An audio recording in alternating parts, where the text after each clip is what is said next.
जय Hind. Neeraj sir classes में आपका स्वागत है। आज हम बात करेंगे संघ के कार्यपालिका के अंतर्गत राष्ट्रपति, उपराष्ट्रपति एवं मंत्रिपरिषद से संबंधित महत्वपूर्ण प्रश्नों के बारे में। क्वेश्चन नंबर 1, भारत में राष्ट्रपति का चुनाव किया जाता है। भारत में राष्ट्रपति का चुनाव अप्रत्यक्ष प्रणाली के द्वारा किया जाता है। इसके अंतर्गत एकल हस्तांतरणीय प्रणाली का प्रयोग किया जाता है। दिल्ली तथा पुडुचेरी को राष्ट्रपति के निर्वाचक मंडल में 70वां संविधान संशोधन 1992 के द्वारा शामिल किया गया है, अर्थात ऑप्शन सी आंसर होगा। जबकि 61वां संविधान संशोधन 1989 के द्वारा मताधिकार के लिए उम्र 21 साल से घटाकर 18 साल कर दिया गया। अनुच्छेद 54 के अनुसार राष्ट्रपति के निर्वाचक मंडल में संसद के दोनों सदन तथा विधानसभा के सदस्य शामिल होते हैं। राष्ट्रपति के निर्वाचक मंडल में सिर्फ निर्वाचित सदस्यों का स्थान है, ना कि मनोनीत सदस्यों का। अर्थात संसद के निर्वाचक मंडल में विधान परिषद के निर्वाचित सदस्य भाग नहीं लेंगे। Option D. राष्ट्रपति के उम्मीदवार के लिए आवश्यक योग्यता का वर्णन अनुच्छेद 58 में किया गया है। इसके अंतर्गत वह व्यक्ति जो भारत का नागरिक हो, लोकसभा सदस्य बनने का योग्यता रखता हो और उम्र कम से कम 35 साल हो, वह राष्ट्रपति बन सकता है, अर्थात ऑप्शन सी। राष्ट्रपति के निर्वाचन में राज्य का मुख्यमंत्री मतदान नहीं कर सकता जब मुख्यमंत्री विधान परिषद का सदस्य हो, अर्थात ऑप्शन बी होगा। क्योंकि राष्ट्रपति के निर्वाचक मंडल में अनुच्छेद 58 के अनुसार विधान परिषद को शामिल नहीं किया गया है, वहीं लोकसभा, राज्यसभा एवं विधानसभा के मनोनीत सदस्यों को भी राष्ट्रपति के निर्वाचक मंडल में शामिल नहीं किया गया है। राष्ट्रपति एवं उपराष्ट्रपति के चुनाव में अगर किसी भी प्रकार का विवाद उत्पन्न हो जाए तो उसका फैसला 1 माह के अंदर सुप्रीम कोर्ट के द्वारा अर्थात मुख्य न्यायाधीश के द्वारा किया जाएगा, अर्थात ऑप्शन ए सही है। राष्ट्रपति पर महाभियोग अनुच्छेद 61 के अंतर्गत लाया जाता है जब राष्ट्रपति ने संविधान का अतिक्रमण किया हो। महाभियोग का प्रावधान अमेरिका के संविधान से लिया गया है, जो एक अर्ध न्यायिक प्रक्रिया है। इसे संसद के किसी भी सदन के द्वारा प्रारंभ किया जा सकता है, अर्थात ऑप्शन ए और बी दोनों सही है, अर्थात ऑप्शन डी होगा।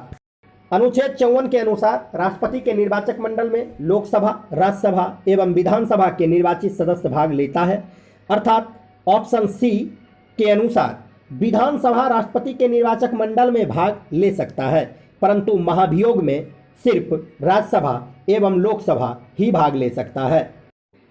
राष्ट्रपति पर महाभियोग की प्रक्रिया अमेरिका से लिया गया है, जो एक अर्ध न्यायिक प्रक्रिया है, अर्थात ऑप्शन ए सही है।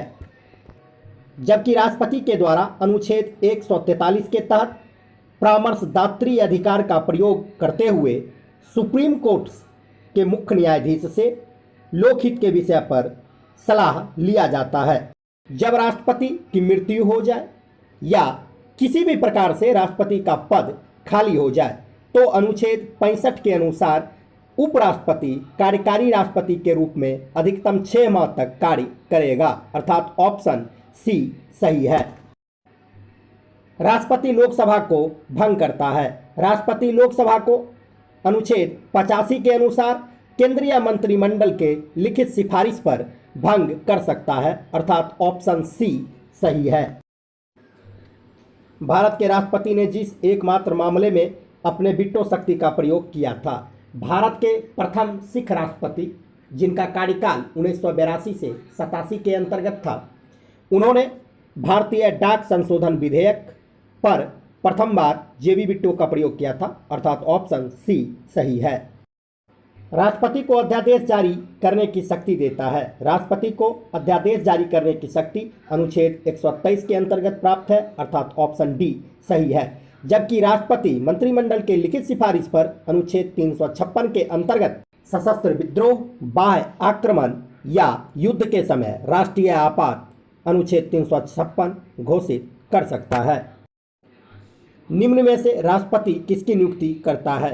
राष्ट्रपति के द्वारा महान्यायवादी, नियंत्रक एवं महालेखा परीक्षक, राज्यपाल, लोक सेवा आयोग के सभी सदस्य, निर्वाचन आयोग के सदस्य तथा अनुसूचित जाति एवं जनजाति आयोग के सदस्यों का एवं अध्यक्षों का नियुक्ति किया जाता है, अर्थात ऑप्शन डी इनमें से सभी सही है।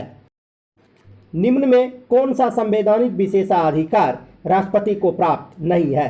राष्ट्रपति साधारण बिल को एक बार पुनर्विचार के लिए वापस लौटा सकता है, परंतु 44वां संविधान संशोधन 1978 के अनुसार उसे दोबारा वापस नहीं लौटा सकता। परंतु वित्तीय बिल राष्ट्रपति के पूर्व अनुमति से ही पारित होता है, अर्थात ऑप्शन बी वित्तीय बिल को पुनर्विचार के लिए राष्ट्रपति नहीं लौटा सकता। संसद के लिए राष्ट्रपति का अभिभाषण तैयार करता है। संसद के लिए राष्ट्रपति का अभिभाषण केंद्रीय मंत्रिमंडल के द्वारा तैयार किया जाता है, अर्थात ऑप्शन डी सही है। सर्वसम्मति से चुने जाने वाले एकमात्र राष्ट्रपति हैं। सर्वसम्मति या निर्विरोध तरीके से चुने जाने वाले एकमात्र राष्ट्रपति नीलम संजीव रेड्डी थे। पूछा जा सकता है कि लोकसभा अध्यक्ष रहने वाले राष्ट्रपति कौन थे? नीलम संजीव रेड्डी राष्ट्रपति बनने से पूर्व लोकसभा अध्यक्ष भी थे, अर्थात ऑप्शन सी सही है। निम्नलिखित राष्ट्रपतियों में से ट्रेड यूनियन आंदोलन से संबंधित थे। ट्रेड यूनियन आंदोलन से संबंधित पहले राष्ट्रपति बीबी गिरी थे। ये भारत के पहले कार्यकारी राष्ट्रपति भी थे। बिहार के राज्यपाल जो भारत के राष्ट्रपति बने, बिहार के राज्यपाल जो भारत के राष्ट्रपति बने उनमें जाकिर हुसैन तथा रामनाथ कोविंद दोनों शामिल हैं, अर्थात ऑप्शन ए और बी दोनों सही है। भारतीय राष्ट्रपति को सर्वोच्च न्यायालय में उपस्थित होना पड़ा था। ऐसे राष्ट्रपति बीबी गिरी थे जिनके चुनाव के दौरान द्वितीय चक्र का मतदान करवाना पड़ा था। इसी क्रम में उन्हें सुप्रीम कोर्ट में उपस्थित होना पड़ा था। उपराष्ट्रपति को पद से हटाने से संबंधित प्रस्ताव प्रस्तुत किया जाता है। उपराष्ट्रपति के निर्वाचन में राज्यसभा एवं लोकसभा के मनोनीत एवं निर्वाचित सदस्य भाग लेते हैं, जबकि उपराष्ट्रपति को हटाने से संबंधित प्रस्ताव केवल राज्यसभा में प्रस्तुत किया जाता है। उपराष्ट्रपति के निर्वाचक मंडल में शामिल है। उपराष्ट्रपति के निर्वाचक मंडल में अनुच्छेद 66 के अनुसार संसद के दोनों सदन के निर्वाचित एवं मनोनीत सदस्य भाग लेते हैं, जबकि उपराष्ट्रपति को हटाने से संबंधित प्रावधान सिर्फ राज्यसभा में प्रस्तुत किया जा सकता है। किसी भौगोलिक क्षेत्र को अनुसूचित क्षेत्र घोषित करने का संवैधानिक अधिकार है। किसी भी भौगोलिक क्षेत्र को अनुसूचित क्षेत्र घोषित करने का संवैधानिक अधिकार राष्ट्रपति को प्राप्त है, अर्थात ऑप्शन ए सही है। राष्ट्रपति के प्रसाद पर्यंत अपने पद पर बना रहता है। राष्ट्रपति के प्रसाद पर्यंत राज्यपाल, महान्यायवादी एवं संघ के मंत्री अपने पद पर बने रहते हैं, अर्थात ऑप्शन डी इनमें से सभी सही है। राष्ट्रपति की सामान्य शक्ति में शामिल है। राष्ट्रपति को कार्यपालिका, विधायिका, वित्तीय, न्यायिक एवं कूटनीति शक्ति दिया गया है, अर्थात इनमें से सभी शक्ति राष्ट्रपति के पास है, परंतु राज्यपाल के पास कूटनीति एवं सैनिक शक्ति नहीं है। राष्ट्रपति लोकसभा में 2 आंगल भारतीय सदस्यों का मनोनयन करता है। राष्ट्रपति लोकसभा में 2 आंगल भारतीय सदस्यों का मनोनयन अनुच्छेद 331 के अंतर्गत करता है, जबकि राज्यपाल अनुच्छेद 333 के अंतर्गत विधानसभा में 1 आंगल समुदाय के सदस्यों का मनोनयन करता है। राष्ट्रपति के द्वारा सर्वोच्च न्यायालय के न्यायाधीश की नियुक्ति की जाती है। राष्ट्रपति के द्वारा सर्वोच्च न्यायालय के न्यायाधीश की नियुक्ति अनुच्छेद 124 के अंतर्गत किया जाता है, जबकि हाई कोर्ट के न्यायाधीश की नियुक्ति अनुच्छेद 217 के अंतर्गत किया जाता है, अर्थात ऑप्शन बी सही है। राष्ट्रीय आपात लागू करने के शर्तों में आंतरिक विद्रोह के स्थान पर सशस्त्र विद्रोह शामिल किया गया। 44वां संविधान संशोधन 1978 के द्वारा आंतरिक विद्रोह के स्थान पर सशस्त्र विद्रोह शामिल किया गया, अर्थात ऑप्शन बी सही है। भारत में उपराष्ट्रपति पद का प्रावधान लिया गया है। भारत में उपराष्ट्रपति पद का प्रावधान अमेरिका के संविधान से लिया गया है, अर्थात ऑप्शन बी सही है। अमेरिका के संविधान से मौलिक अधिकार, न्यायालय की स्वतंत्रता, न्यायिक पुनरावलोकन एवं राष्ट्रपति पर महाभियोग भी लिया गया था। उपराष्ट्रपति अपना त्याग पत्र देता है। उपराष्ट्रपति अपना त्याग पत्र राष्ट्रपति को, जबकि राष्ट्रपति अपना त्याग पत्र उपराष्ट्रपति को संबोधित कर देता है, अर्थात ऑप्शन ए सही है। संघ की कार्यपालिका शक्ति निहित होती है। संघ की कार्यपालिका शक्ति अनुच्छेद 53 के अनुसार राष्ट्रपति में निहित होता है, जिसे राष्ट्रपति के द्वारा स्वयं या अपने अधीनस्थ अधिकारियों के द्वारा प्रयोग किया जाता है। प्रधानमंत्री सहित मंत्रिपरिषद की कुल संख्या लोकसभा सदस्यों के 15% होगा। 51वां संविधान संशोधन 2003 के द्वारा यह निश्चित किया गया कि प्रधानमंत्री सहित कुल मंत्रियों की संख्या लोकसभा के सदस्य संख्या का 15% होगा।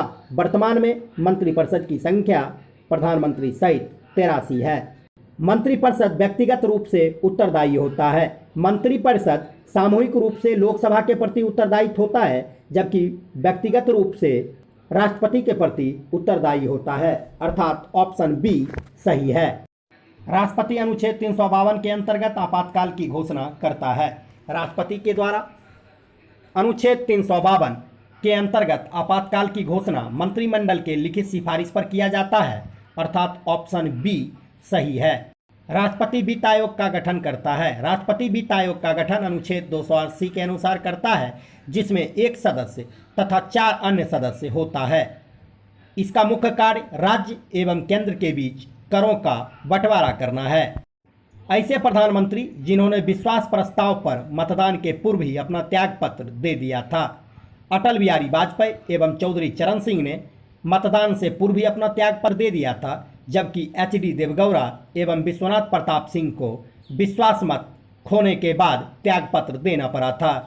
सबसे बड़ा संसदीय समिति है। सबसे बड़ा संसदीय समिति प्राक्कलन समिति है, जिसमें 30 सदस्य लोकसभा से होता है।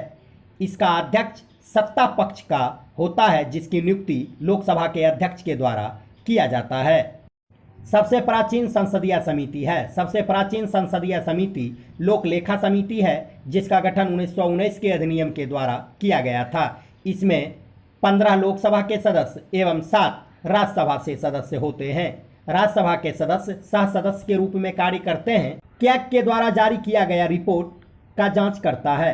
कैग के द्वारा जारी किया गया रिपोर्ट का जांच लोक लेखा समिति करता है, अर्थात ऑप्शन ए सही है। लोक लेखा समिति सरकारी व्यय पर नियंत्रण करता है, जबकि प्राक्कलन समिति सरकारी व्यय का आकलन करता है।